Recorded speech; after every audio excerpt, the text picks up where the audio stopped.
सबसे ज्यादा voting percentage हुआ है फर्स्ट चरण के चुनाव में, ये क्या दर्शा रहा है सर? 30 सालों में नहीं, आज़ादी के बाद बिहार में हुए चुनाव में ये सबसे ज़्यादा वोटिंग परसेंटेज है।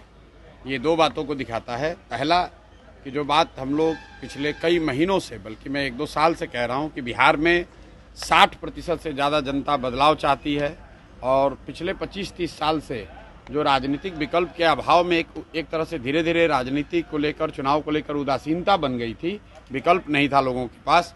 अब जनसुराज के आने से उनको एक नया विकल्प मिला है और बढ़ा हुआ जो वोटिंग परसेंटेज है वो दो बातों को दिखाता है। एक कि लोगों को एक नए विकल्प को देखकर उत्साह रहा है और बड़े पैमाने पर वोटिंग हुई है, बदलाव के लिए वोटिंग हुई है। और दूसरी बात, जो बड़े प्रवासी मजदूर हैं जो बहुत बड़ी संख्या में छठ के बाद रुके हुए हैं, उन्होंने अपना और अपने परिजनों का, अपने मित्रों का जो वोट कराया है उसने सबको सरप्राइज किया है। और जितने लोग ये बैठे हुए थे कि महिलाओं को 10,000 पैसा मिल गया और उसी से हम लोग जीत जाएंगे, इन चुनाव में महिलाएं तो हैं ही, लेकिन महिलाओं से बढ़कर प्रवासी मजदूर एक्स फैक्टर है। इस चुनाव का एक्स फैक्टर प्रवासी मजदूर हैं।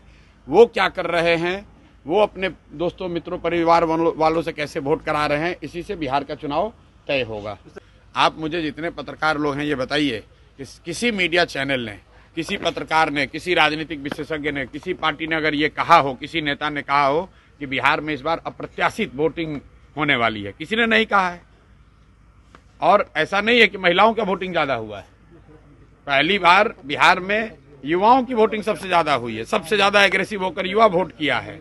तो अगर युवा वोट कर रहा है तो अपने भविष्य के लिए वोट कर रहा है, बिहार में बदलाव के लिए वोट कर रहा है, बेहतरी के लिए वोट कर रहा है। स्टेटस को के लिए इतना बड़ा वोट पड़ना यूजुअली संभव नहीं है। 1-2 अपवाद हो सकते हैं, लेकिन जहां कहीं भी पिछले 20 वर्ष में इस तरह से बढ़ चढ़कर वोटिंग हुई है, वहां इनकम्बेंट पार्टियों को, सरकार को खामियाजा भुगतना